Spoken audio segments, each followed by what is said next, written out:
بسم اللہ الرحمن الرحیم اللہم صلی علی محمد کما تحب وترضی علی ویورز ورلڈ صحت ٹی وی میں خوش آمدید۔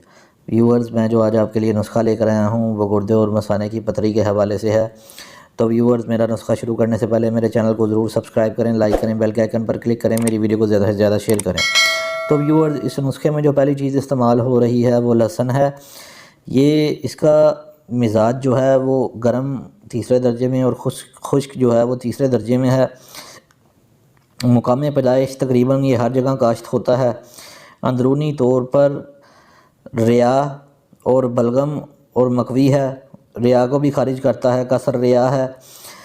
سو ہضم کی بہت سی صورتوں میں لہسن ایک مفید دوا ہے۔ ہضم غذا میں مدد دیتا ہے، پیشاب اور حیض جاری کرتا ہے، وہ آواز کو صاف کرتا ہے۔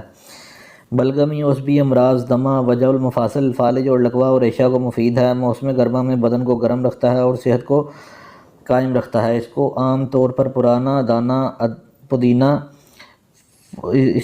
اناردانہ پودینہ ادرک کے ساتھ کونڈی ڈنڈے میں رگڑ کر اور بقدر مناسب نمک ملا کر خوبصورت چٹنی استعمال کرتے ہیں۔ علاوہ ازیں رہائی امراض اور افارہ میں اسے بھون کر بھی کھایا جا سکتا ہے۔ تھوم کی ایک گانٹھ لے کر اسے گھی یا تیل میں تل کر سرخ کر لیا جائے۔ سلگتے ہوئے کوئلوں پر اتنا عرصہ رکھیں کہ باہر سے کوئلے کی طرح سیاہ ہو جائے، پھر قدرے نمک چھڑک کر کھائیں۔ اس طرح بھوننے سے اس کی تلخی دور ہو جاتی ہے۔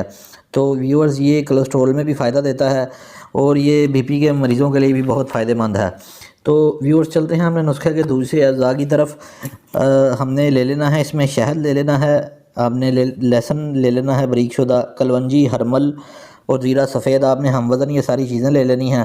ان کو پیس کر ملا لیں۔ یہ ایک معجون کی شکل میں تیار ہوتا ہے۔ 1 چمچ نہار منہ دن میں 3 بار مریض کو کھلائیں، باذن اللہ تعالی شفا نصیب ہوگی۔ تو یہ تھی ویورز ہماری آج کی ویڈیو۔